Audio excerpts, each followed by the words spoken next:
Englishman Derek Paravicini is blind.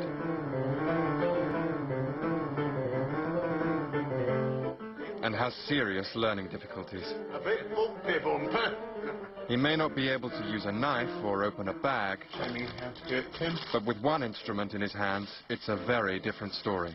The rumba. The rumba. 1, 2, 3, 4.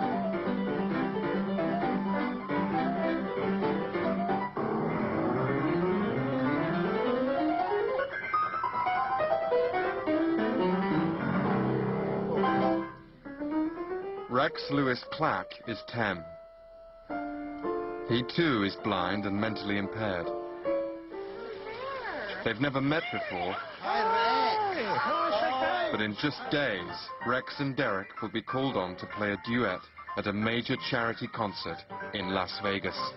Can these two severely challenged yet talented individuals break through the barriers that separate them for one of the most important performances of their lives? And what does it mean to be a musical genius in the wake of such profound disabilities?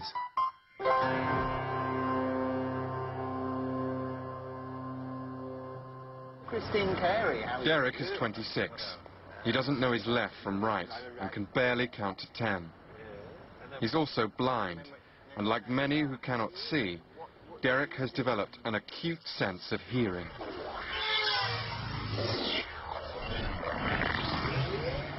Most of us, without knowing it, filter the noise around us to make sense of our environment. But Derek appears to have no filter at all, as if he's recording each and every sound directly onto a single master tape. This unusual faculty, along with Derek's mental disabilities, can make the world a very confusing place. Right, another one. Where are we now? Where are we? But it has also allowed him to flourish in ways most of us could never imagine. Is that a G? Train's going in G, is it? It's in G. As the train gathers pace, Derek is actually translating the changing pitch of the engine into precise musical notes. F, A, minor. Minor. I'd like to play some Mozart in A minor. Today, Derek is travelling to Sheffield with his old friend and mentor, Dr. Adam Well, Ockleford. I'm enjoying this, thank you. Good day out, isn't it, Derek? A very good day out. Adam's painstaking efforts have enabled Derek to transform his extraordinary gift into a language all of his own. And today, he speaks it eloquently.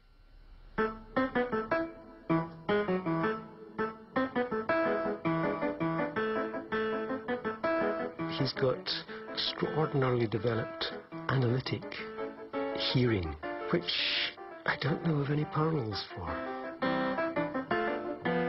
We know very little about what's inside Derek's head, and actually Derek remains an enigma at heart. He's a musical human who is a super musical human. Derek, like the rest of us, has this facility sense of sound. His ability to make sense of sound is very, very refined. There's a sense in which he never chose music, it chose him.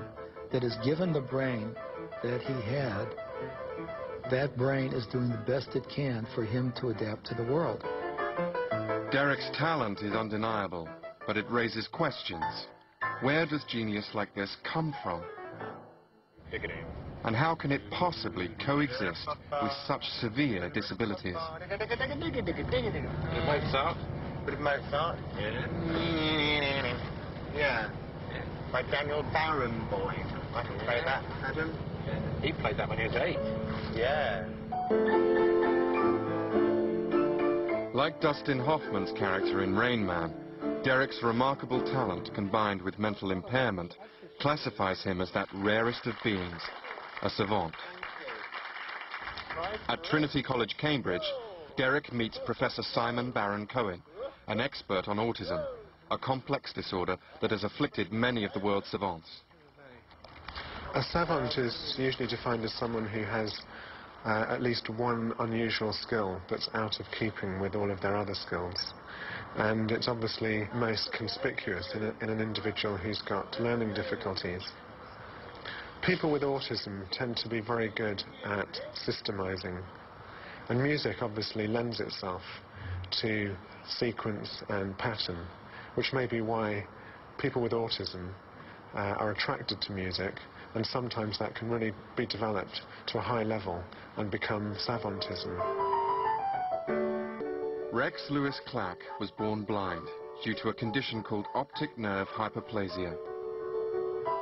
Doctors also found a huge fluid-filled cyst on his brain, which caused severe learning impairment. Though 16 years younger than Derek, he is also a musical savant. His development first started really in his 4th year of life. He really didn't walk consistently till he was 5. 10-year-old musical savant Rex Lewis Clack is about to meet his English counterpart, Derek Paravicini. Yes, I'm Derek. Oh, there he is. Hello, Rex. I'm Derek. Hello, Rex. Hi, Derek. Hello. Hi, Derek. Nice Derek, to meet you. I'm very well, thank you. Hi, Adam. Hi. All right, have you had a good trip? Yes. Would you like to play the piano with me, Rex, wouldn't you? Sure, Derek. Oh, fantastic. What would you like to play first, Rex? Oh, I've got rhythm. I've got rhythm.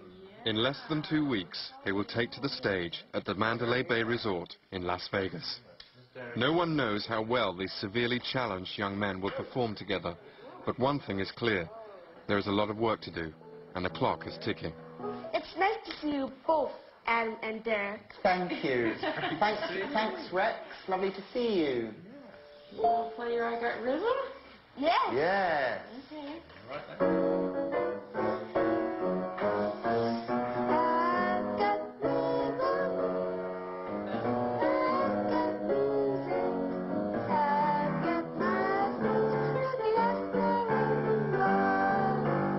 When's your birthday?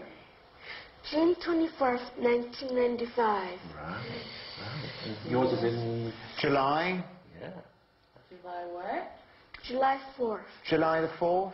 Oh. That's Independence Day. July the what? How did you know that, Rex? July the 26th, isn't it? July the 26th, yes. Oh, okay. Oh, okay. You want to do a little tiny bit?